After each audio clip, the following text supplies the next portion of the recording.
بسم اللہ الرحمن الرحیم والخبر هو المجرد المسند به المغایر للصفة المذکورة۔ یہاں سے صاحب کافیہ علامہ ابن حاجب رحمہ اللہ تعالی نے خبر کی تعریف بیان فرمائی کہ خبر وہ اسم ہے جو عوامل لفظیہ سے خالی ہو، کلام میں مسند بھی ہو اور صفت مذکورہ کے مغایر ہو۔ وہ اسم مرفوع جو عوامل لفظیہ سے خالی ہو، کلام میں مسند بھی واقع ہو اور صفت مذکورہ کے مغایر ہو۔ صفت مذکورہ سے کیا مراد ہے؟ ابھی جو آپ لوگوں نے مبتدا کی قسم ثانی میں تعریف پڑھی ہے، مبتدا کی قسم ثانی کا مغایر ہو، یعنی جیسے جیسے اس صفت کا استعمال ہوا کہ جس صیغہ صفت ہونا چاہیے، حرف نفی یا استفہام کے بعد ہونا چاہیے، اسم ظاہر کو رفع دے رہا ہو، تو ان تین باتوں میں سے سب کے یا پھر ان میں سے کسی ایک کے وہ کیا ہو؟ وہ مغایر ہو، وہ مخالف ہو۔ جی تو خبر کی تعریف کیا ہو گئی؟ ایسا اسم مرفوع جو عوامل بیٹھ جائیں آپ، جو عوامل لفظیہ سے خالی ہے، مسند بھی واقع ہے اور صفت مذکورہ کے مغایر ہے۔ جی تعریف تو آسان ہے نا۔ الخبر هو المجرد، یہ المجرد صیغہ صفت ہے، اس کو موصوف چاہیے تو آگے شارح نے ذکر کیا کہ الاسم المجرد، الاسم ایسا اسم جو کہ مجرد ہو۔ الاسم کا لفظ کیوں نکالا؟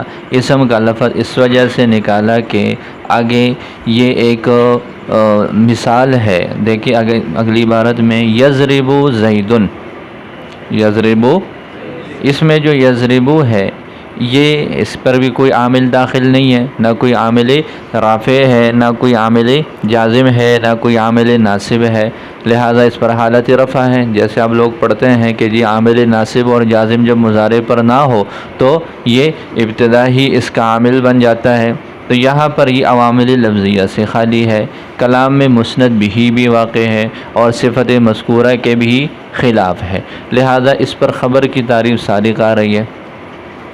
اس یضرب زیدن میں یضرب پر خبر کی تعریف صادق آ رہی ہے، تو اس وجہ سے المجرد سے پہلے الاسم کا لفظ نکالا، المجرد سے پہلے الاسم کا لفظ نکالا کہ یہاں مطلقاً مجرد عن العوامل لفظیہ مراد نہیں، بلکہ وہ مجرد مراد ہے جو اسم کے قبیل سے ہو۔ اگر بالفرض کوئی فعل ایسا ہو جائے تو لہذا وہ خبر کی تعریف اس کے اوپر صادق نہیں آ سکتی۔ تو فرماتے ہیں کہ هو المجرد ای هو الاسم المجرد، وہ ایسا اسم ہے جو کہ مجرد ہو۔ آگے مجرد کا صلہ ذکر کیا کہ جی کس چیز سے مجرد ہو؟ عن العوامل اللفظیۃ، عوامل لفظیہ سے، لأن الکلام، اس لیے کہ یہ جو ہم بات کر رہے ہیں مرفوعات کی بات کر رہے ہیں، مبتدا ہے، خبر ہے، فاعل ہے، یہ مرفوعات کی بحث سے، اور مرفوعات، منصوبات اور مجرورات ہم کون سے ذکر کر رہے ہیں ابھی؟